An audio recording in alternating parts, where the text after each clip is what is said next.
आप देख रहे हैं समाचार एजेंसी ऑफ इंडिया में साइन न्यूज।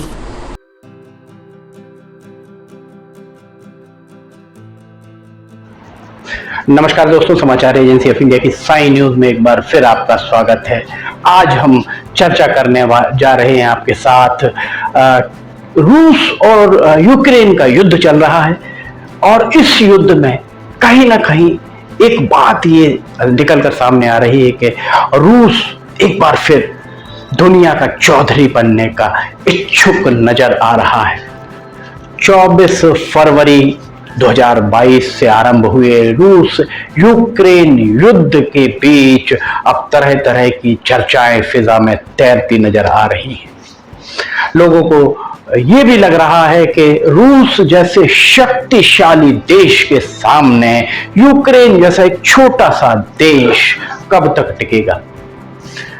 ज्यादा से ज्यादा एक आध सप्ताह या 10 दिन के बाद लोगों को लग रहा था कि यूक्रेन रूस के सामने घुटने टेक देगा, पर ऐसा हुआ नहीं। लिमटी की लालटेन के इस एपिसोड को जब आप देख रहे होंगे तब रूस और यूक्रेन के बीच जो युद्ध हुआ है वो 34 दिन उसको बीत चुके होंगे। इसके बाद भी एक छोटा सा देश विश्व की एक महाशक्ति के सामने पहाड़ के जैसे डटा हुआ नजर आ रहा है। रूस और यूक्रेन के राष्ट्राध्यक्षों ने मानो ठान लिया है कि वे एक दूसरे के सामने नहीं झुकेंगे। ये बात भी फिजा में तैर रही है, सामने आ रही है। यूक्रेन का साथ कम ही देश दे रहे हैं, ये बात भी आप जानते ही होंगे। पर जिस तरह से युद्ध में यूक्रेन अपना अस्तित्व बनाए हुए है उसे देखकर यही लग रहा है कि यूक्रेन के पीछे कहीं ना कहीं बहुत बड़ी ताकत भी खड़ी नजर आ रही है और उसी ताकत की बैटरी से यूक्रेन का ये लट्टू जो जल रहा है युद्ध में, ये वही उसी बैटरी से जलता नजर आ रहा है। दोनों ही देशों के हजारों सैनिक मारे जा चुके हैं, हजारों लोग पलायन कर चुके हैं, फिर भी इस बेनतीजा युद्ध के थमने के आसार फिलहाल नहीं दिख रहे हैं। हाल ही में एक बात सामने आई है कि यूक्रेन के राष्ट्रपति वोलोदिमीर जेलेंस्की ने रूस से संबंध रखने वाले 11 या 1 दर्जन सियासी दलों की गतिविधियां प्रतिबंधित कर दी हैं। ये बात भी सामने निकल कर आई थी। रूस के राष्ट्रपति ने यह भी कहा कि तटीय शहर मारिपोल की रूसी सैनिकों द्वारा की गई घेराबंदी को इतिहास में युद्ध अपराध के रूप में जाना जाएगा। ये बात भी कही है। कुल मिलाकर एक समय में विश्व के सबसे शक्तिशाली सोवियत संघ के विघटन के बाद रूस की सामरिक शक्ति को नाटो विशेषकर यूक्रेन के द्वारा कम करके कमतर आंका गया था, जो उसकी सबसे बड़ी भूल थी। वैसी भूल साबित होती हुई प्रतीत हो रही, क्योंकि सोवियत संघ के विघटन के बाद भी रूस की सामरिक शक्ति में कमी नहीं आई है, ऐसा प्रतीत हो रहा है। रूस के खिलाफ कदम उठाने यूक्रेन को किसने मजबूर किया, ये बात शोध का विषय मानी जा सकती है।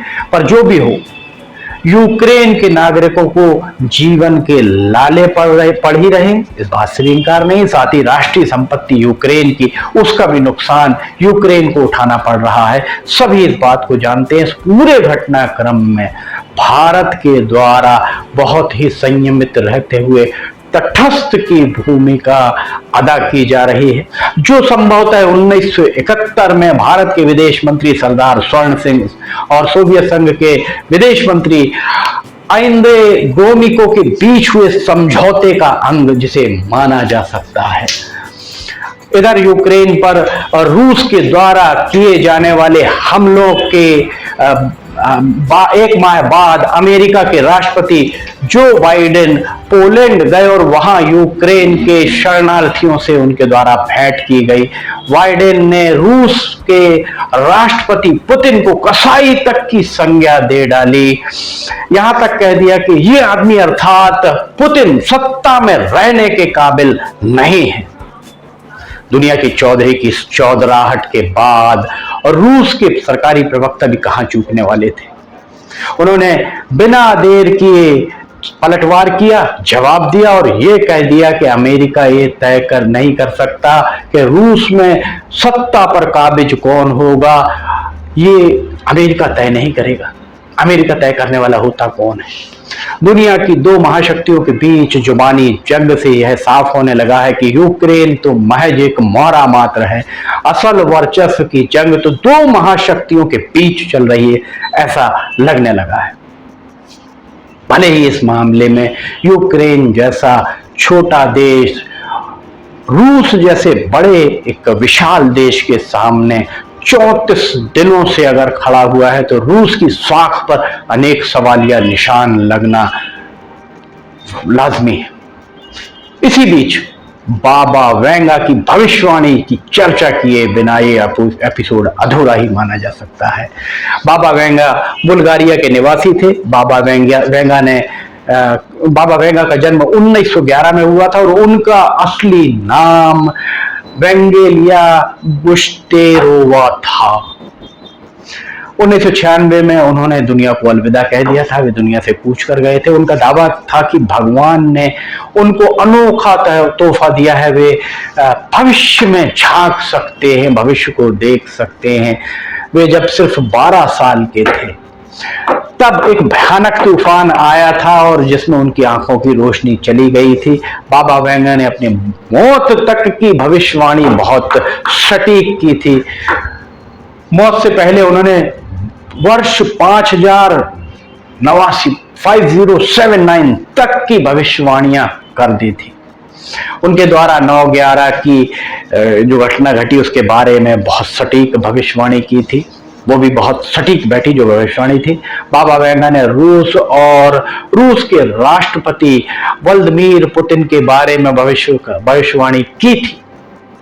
वो भी हम आपको बताते हैं। उनकी यह भविष्यवाणी अब सटीक बैठती हुई दिख रही है। अगर ये सटीक बैठती है, हालांकि अभी बहुत कहना बहुत जल्दबाजी होगी, पर अगर ये सटीक बैठती है तो दुनिया के चौधरी अमेरिका की बादशाहत पर संकट के बादल मंडराना तय है।